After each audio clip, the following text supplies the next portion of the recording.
ಯಾವ ಲೆಸನ್ ನಲ್ಲಿ ಇದ್ವಿ?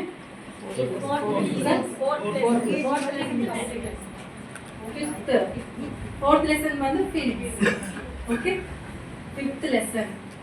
ಸೊ ಫೀಲಿಂಗ್ ಜಾಸ್ತಿ ಹೋಗಿದೆ, ಅದಕ್ಕೆ ಮಾಡ್ಬಿಟ್ಟಿರ ಅನಿಸುತ್ತೆ. So fifth, you create in pictures.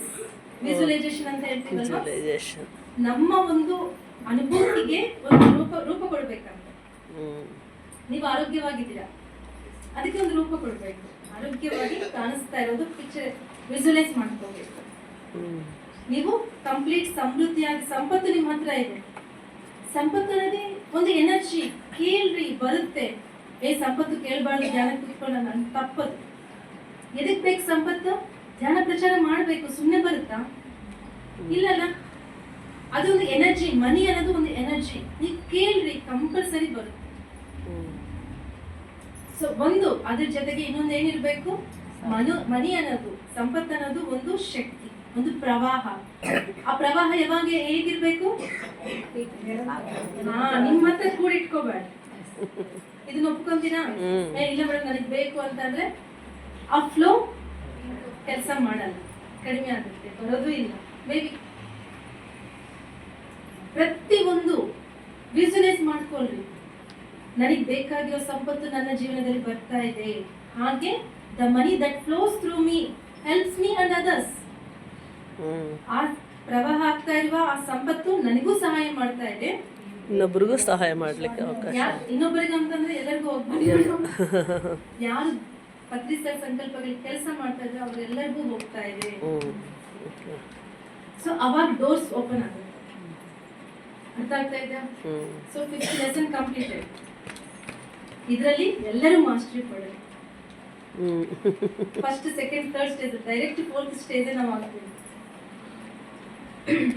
Sixth lesson, live in the present moment. ಈ ಕ್ಷಣದಲ್ಲಿ ಜೀವನ ಮಾಡೋದು. ಎಷ್ಟು ಜನ ಮಾಡ್ತಾ ಇದ್ದಾರೆ? వర్తమానంలో జీవించడం. అది మన సహజ నేచర్ కావాలి, లక్షణం కావాలి, స్థితి కావాలి. సార్ చెప్పినట్టే తెలుగు ఓకే, నో ప్రాబ్లం కదా? No problem. ఈ ప్రెసెంట్ మూమెంట్ లో జీవించడం, వర్తమానంలో జీవించడం. ఓకే, ఎలా? ఇప్పుడు ఒక క్వశ్చన్ అడుగుతాను, కరెక్ట్ ఆన్సర్ చెప్పాలి. ఏదో ఆన్సర్ చెప్తే మేడం ఇంప్రెస్ అవుతారని చెప్పదు. Okay, do you have any problem? ఏదైనా ప్రాబ్లమ్స్ ఉన్నాయా మీకు?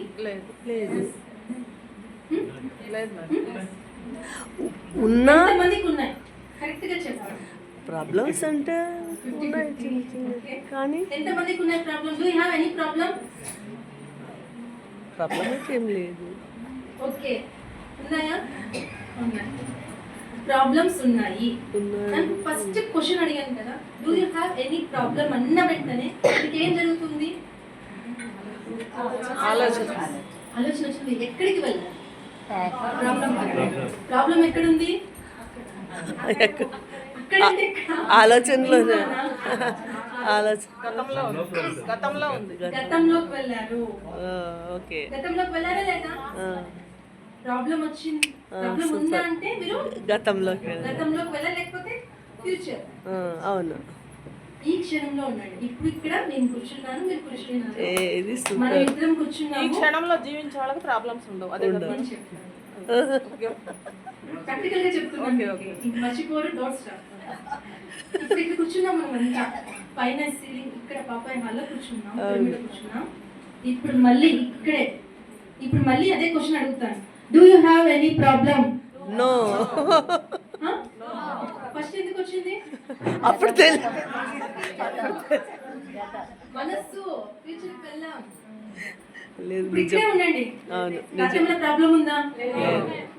గతంలో లేదు, ఫ్యూచర్ లో లేదు. Simple concept. ఎందుకు జీవించాలి ఈ క్షణంలో? వర్తమాని భవాని ఒక అద్భుతమైన పుస్తకం ఉంది. ఈ క్షణంలో ఉంటారా? ఉంటాం మేడం.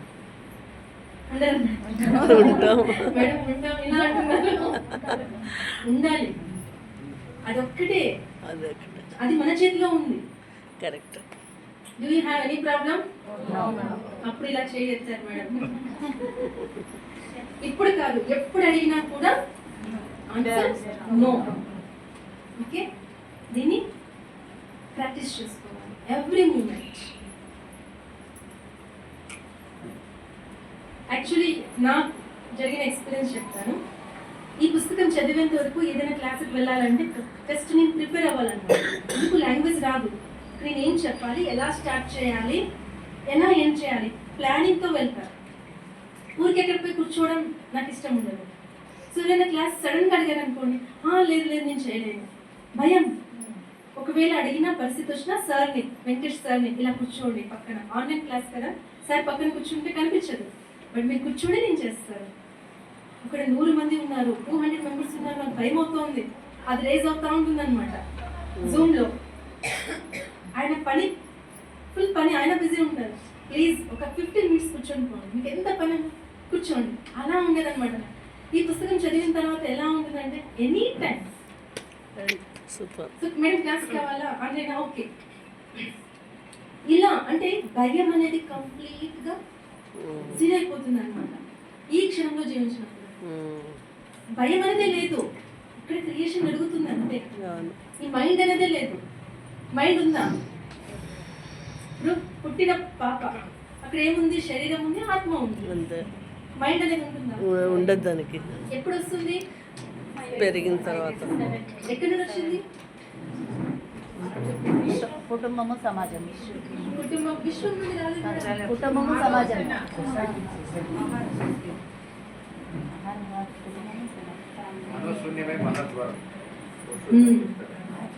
మనసు శూన్యం చేస్తే మహాద్వారాలు ఓపెన్ అవుతాయి, సత్యదర్శనం జరుగుతుంది. Very nice. మనస్సు అనేది లేదు. 3 years 4 years నుండి అక్కడే స్టార్ట్ అవుతుంది. మన తల్లిదండ్రులు, మన సొసైటీ నుండి అక్కడే స్టార్ట్. నేను, నాది, మా అమ్మ, మా నా డ్రెస్, అలా స్టార్ట్ అవుతుంది అన్నమాట. అవునా కాదు? అవును. సో మనస్సు అనేది ఒక లేయర్ మాత్రమే.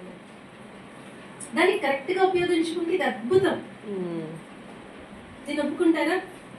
సో థాట్ అయిపోయింది, ఫీలింగ్స్ అయిపోయింది, విజువలైజేషన్ అయిపోయింది. నెక్స్ట్ ఇప్పుడు ఏం నేర్చుకున్నాం? Present moment. 6th lesson present moment లో ఉండాలి అనేది నేర్చుకున్నాం. దీన్ని ఒప్పుకుంటారా? దీంట్లో ఏం మాస్టరీ 4th స్టేజ్ ప్రాక్టీస్ చేస్తారా? Okay. Next 7th lesson. Sir time ఉంది కదా? 2 o'clock వరకు ఇంకా 45 minutes మార్నింగ్ సెక్షన్ కి. యా స్నాత. ఇక్కడ అన్ని విషయాలు తెలుసుకున్నాం. సడన్ గా ఒక బ్లాక్ అయిపోతుంది. ఆధ్యాత్మికతలో కూడా ఒక ఈగో అనేది స్టార్ట్ అవుతుంది. నాకు అన్నీ తెలుసు. ఇక్కడ 7th లెసన్ ఏం చెప్తారు అంటే energy flows through you, not by you. Energy అనేది నీ ద్వారా ప్రవహిస్తోంది, నీ నుండి కాదు. నీ ద్వారా ప్రవహిస్తుంది. అక్కడ ఒక శక్తి ఉంది, అది మనల్ని ఉపయోగించుకుంటుంది. నా మాటలు దీని ద్వారా వస్తున్నాయి, అందుకే పెద్దగా వినిపిస్తున్నాయి. ఇది లేకపోతే ఒక మనమంతా ఒక మీడియం. ఎక్కడ మనం డౌన్ టు అర్త్ ఉండాలన్నమాట. ఒకవేళ నా నుండి ఇవన్నీ జరుగుతున్నాయి, నేనే సృష్టికర్త అని అనుకుంటే, ఇక్కడ ఒక చిన్న స్టోరీ చెప్పుకుందాము. నచికేత గురించి తెలుసు కదా. ఆయన విద్యాభ్యాసం అంతా గురుకులంలో జరుగుతుంది. ఒక మహా చక్రవర్తి కొడుకు. ఆయన వచ్చేసి ఆయన విద్యాభ్యాసం అంతా కంప్లీట్ చేసుకొని వస్తూ ఉంటాడు, రాజ్యానికి తిరిగి వస్తుంది. వాళ్ళ నాన్న పైన ఒక వాళ్ళ ప్యాలెస్ ఉంటుంది కదా, అక్కడ నుండి కింద చూస్తూ ఉంటారు అన్నమాట, నా కొడుకు ఎలా వస్తున్నాడు అని చెప్పేసి. ఆయన ఒక అహంకారంతో ఇలా తల పైకెత్తి ఆయన వెల్కమ్ చేస్తూ ఉంటారు. అహంకారంతో అన్నీ చూసుకుంటూ నాకు అన్నీ తెలుసు అనే ఒక ఫీలింగ్తో ఆయన వస్తూ ఉంటాడు అన్నమాట. వాళ్ళ తండ్రి అక్కడి నుండే చూస్తాడు వాళ్ళ కొడుకు అహంకారాన్ని చూస్తాడు. ఈయన ప్యాలెస్ లోకి వచ్చి వాళ్ళ నాన్న దగ్గరికి నిలబడిన వెంటనే ఆయన ఏం ఎక్స్పెక్ట్ చేస్తాడు అంటే, కొడుకు మా తండ్రి నన్ను ఎంతో ఆతృతంగా వస్తాడనమాట. బట్ తండ్రి చూస్తూ నిలబడతాడు. నెక్స్ట్ ఏం చెప్తాడు, మళ్ళీ నువ్వు గురుకులానికి వెళ్ళు అని చెప్తాడు. కారణం ఏంటి? ఎందుకు? నేను అన్ని తెలుసుకొని వచ్చాను ఇక్కడికి, నాకు అన్ని విద్యలు తెలుసు. అన్ని విద్యలు తెలిసింది కాదు, ఏ విద్య తెలుసుకుంటే ఇంకా ఏ విద్య తెలుసుకోవడం అవసరం లేదో ఆ విద్యను నేర్చుకొని రా అని చెప్పాడు. అలాంటి విద్య ఉందా? నాకు గురుగారు చెప్పలేదు అంటాడు. లేదు, ఉంది, నువ్వు వెళ్ళి అడుగు ఆయన చెప్తారు. కోపంగా వస్తాడు గురు దగ్గరికి. ఏంటి మీరు చూస్తే అంతా అయిపోయింది విద్యాభ్యాసం, వెళ్ళు అన్నావు, మా నాన్న చూస్తే ఇదేదో నేర్చుకున్నామని చెప్తున్నారు, ఏం విద్య కావాలి?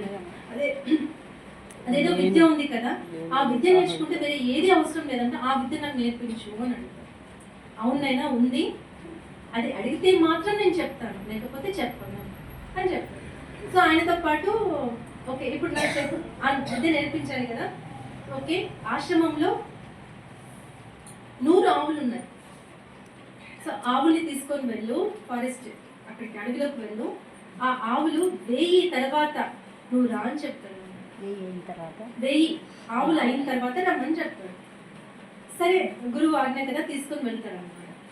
400 ఏమో ఉంటాయి, 400 ఆవులు అక్కడికి, అవి 600 కావాలి, ఇంకా 1000 కావాలి. అక్కడ ఫారెస్ట్ లోకి వెళ్తారు. వెళ్ళి చూస్తే మేత మేస్తూ అక్కడ ఎవరు ఉంటారు? ఇంకా పశువు, పక్షులు, వృక్షాలు, ఆయన, ఈ ఆవులు, ప్రకృతి. సో కాలం ఇలాగే గడిచిపోతూ ఉంటుంది. తన విద్యను షో ఆఫ్ చేసుకోవడానికి ఆయనకి ఎవరు లేరు. చూస్తూనే చూస్తూ చూస్తూ కాలంతో పాటు ఆయన కూడా శూన్యమైపోతాడు అనమాట. ఎవరితో మాట్లాడు? ఆవులు, ఈయన కంప్లీట్ గా తనకున్న జ్ఞానం అంతా కూడా జీరో అయిపోతుంది. ఆయన అహంకారం అంతా వానిష్ అయిపోతుంది. సో నెక్స్ట్ ఏం జరుగుతుంది?